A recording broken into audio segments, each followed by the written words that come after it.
अस्सलाम वालेकुम, welcome back to my channel a fashion. आज मैं चकोर शेप में फैब्रिक पट्टी कंट्रास्ट के साथ इस नेकलाइन की कटिंग और स्टिचिंग आपके साथ शेयर करूंगी। अगर आप इंटरेस्टेड हैं तो वीडियो को लास्ट तक देखिएगा। तो चलिए बनाना स्टार्ट करते हैं।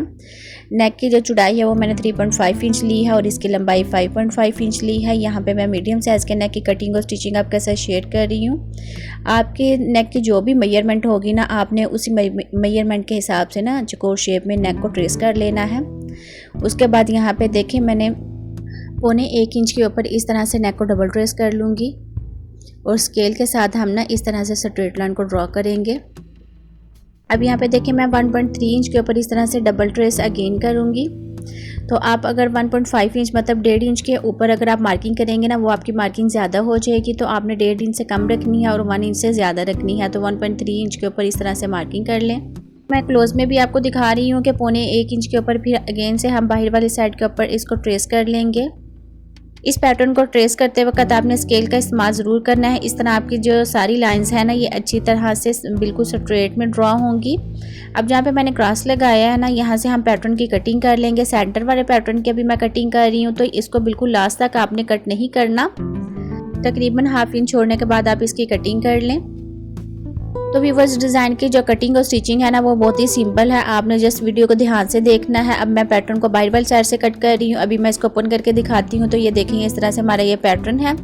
अब मैं 1.5 इंच चौड़ी, इस तरह से लंबाई में ज़्यादा ये पट्टी है और चौड़ाई में 1.5 इंच है। और इसको इस तरह से दोनों साइडों से फोल्ड करने के बाद सेंटर से अगेन फोल्ड करके तो बिल्कुल किनारे की हम सिलाई लगा लेंगे। तो बराबर में आपने सिलाई लगानी है। कहीं पे आपका जो फैब्रिक है ना, ये कम या ज़्यादा नहीं होना चाहिए।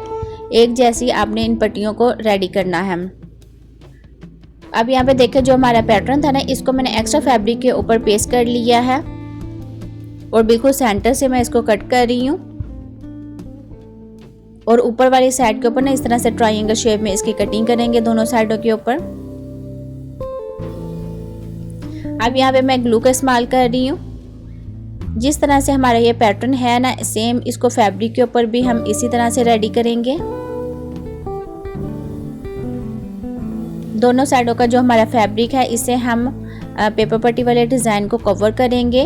और कॉर्नर के ऊपर ना आपने इस तरह से कट्स लगा लेने हैं।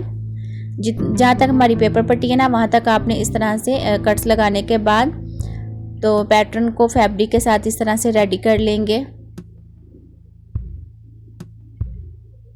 और साथ में मैं इसको आयरन करके अच्छी तरह से फिक्स कर लूँगी। आपने हर स्टेप में आयरन ज़रूर करना है, इसी तरह डिज़ाइन में ज़्यादा अच्छी फिनिशिंग आती है। बाहर वाली साइड से जो हमारा फैब्रिक है, उसको भी अच्छी तरह से कवर कर लेंगे।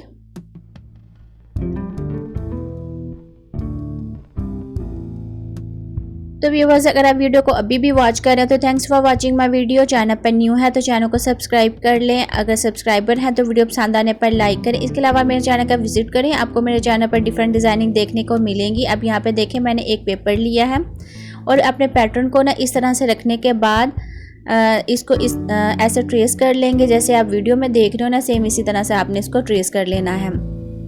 अभी पेपर के ऊपर जो मैंने ट्रेसिंग की है ना, इसी के बीचों बीच हम डिज़ाइन को बनाएंगे। तो यहाँ पे देखें, मैंने काफ़ी ज़्यादा पट्टियों को रेडी किया है और साथ में मैंने इसको अच्छी तरह से आयरन किया है। आपने इन सारी पट्टियों को अच्छी तरह से आयरन करने के बाद डिज़ाइन को क्रिएट करना है।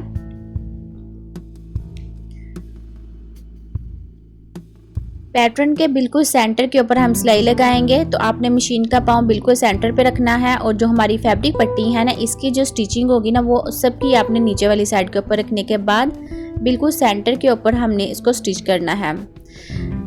आपकी जो स्टिचिंग है ना, वो बिल्कुल सेंटर में ही आनी चाहिए। यहाँ पे आपने इसको डबल स्टिच ज़रूर करना है। और हमारा ये जो डिज़ाइन है ना, ये चकोर शेप में है, इसलिए जो हमारी फैब्रिक पट्टियाँ हैं ना, इनको भी इसी तरह से हम चकोर शेप में ही स्टिच करेंगे और बिल्कुल सेंटर के ऊपर हम सिलाई लगाएंगे।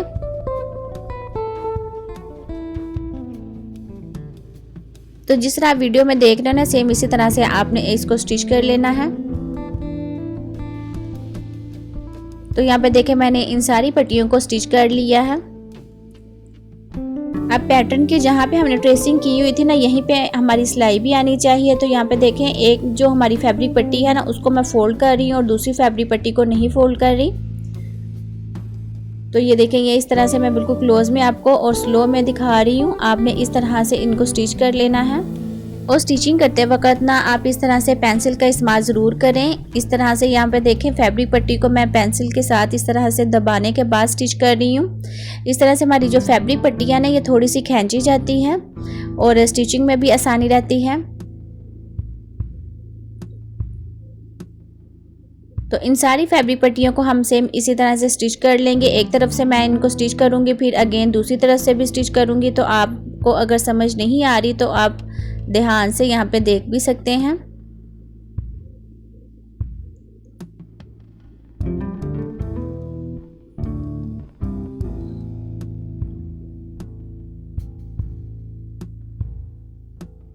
अभी यहाँ पे देखें दूसरी साइड के ऊपर मैं सिलाई लगा रही हूँ। तो जो फैब्रिक पट्टी को मैंने स्टिच नहीं किया हुआ ना, इनको मैं इस तरह से फोल्ड करने के बाद दूसरी साइड के ऊपर भी सेम इसको स्टिच कर लूँगी।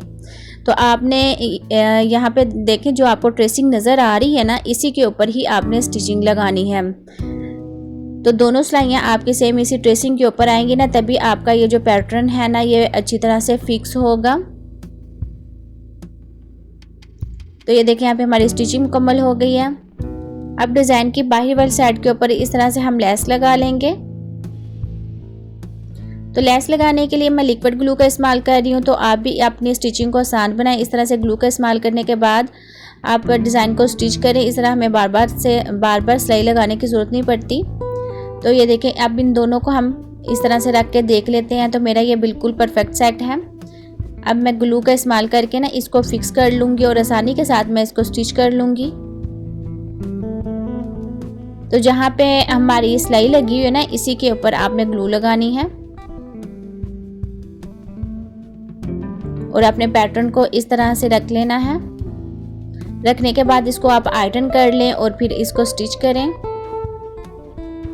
डिज़ाइन को बनाते वक्त ना आपने जिस तरह से मैंने पेपर का इस्तेमाल किया ना, आपने भी पेपर का लाजमी इस्तेमाल करना है, तभी आपके डिज़ाइन में अच्छी फिनिशिंग आएगी। तो अब यहाँ पे देखें मैं पेपर को रिमूव कर रही हूँ। अच्छी तरह से हम इस सारे पेपर को रिमूव कर लेंगे। फिर हम इसको शर्ट वाले फैब्रिक के ऊपर स्टिच करेंगे। तो यहाँ पे आप देख सकते हैं कि मैंने पेपर को रिमूव कर लिया है। अब मैं फ्रंट से आपको दिखाती हूँ। तो ये देखें कितना ज़बरदस्त ये डिज़ाइन बन रहा है। अब मैंने शर्ट वाले फैब्रिक को उल्टा कर लिया है और जो हमारा डिज़ाइन है ना, इसको भी उल्टा करने के बाद हम स्टिच करेंगे। बिल्कुल पेपर पट्टी के साथ साथ आपने सिलाई लगानी है।